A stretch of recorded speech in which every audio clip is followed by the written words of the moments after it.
ઉમેદવાર મિત્રો, હું 2024માં ટાટ પરીક્ષા આપી શકીશ? મિત્રો, મહત્વનો પરિપત્ર જાહેર કરવામાં આવ્યો છે. ભરતી કેલેન્ડર સાથે મિત્રો તમારી ટાટ પણ લેવામાં આવશે. કેટલા સમયમાં? મારું મેરિટ નથી તો શું ફરી પરીક્ષા હું આપી શકું છું? મિત્રો, ટાટ ઉમેદવારો છે એમને એક ચાન્સ સરકાર દ્વારા આપવામાં આવી રહ્યો છે. એકવાર વિડીયો અંત સુધી જરૂરથી નિહાળો, તમારા મિત્રો સુધી પણ શેર કરવાનું ભૂલતા નહીં. આ મિત્રો મહત્વની અપડેટ છે કે 2024નું બજેટ પણ આપણને જોવા મળી રહ્યું છે, જેની તારીખ પણ જાહેર કરવામાં આવી રહી છે. મિત્રો, શિક્ષણ વિભાગમાં 2024ના બજેટમાં કંઈક નવા ફેરફાર પણ જોવા મળવાના છે, જેથી આગામી સમયમાં પગાર વધારો પણ જોવા મળી શકે છે. મિત્રો, બે અપડેટ છે, જરૂરથી અંત સુધી માહિતી મેળવજો.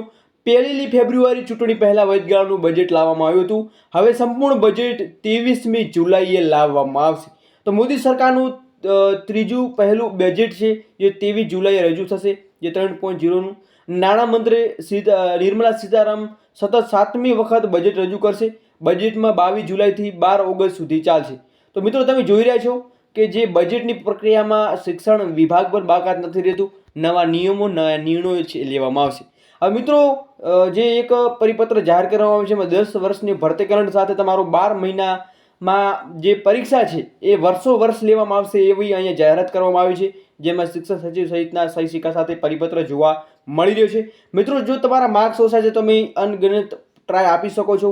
તમારી ટાર્ગેટ સુધારવા માટે તમે ફરી પણ પરીક્ષા આપી શકો છો. બાકી મિત્રો, ઓફિશિયલ થોડી પણ અપડેટ કઈ રિલેટિવમાં મળે છે, બજેટ રિલેટિવમાં, તમારા પગાર રિલેટિવમાં, તો જણાવવામાં આવશે. જય હિન્દ, જય સંવિધાન.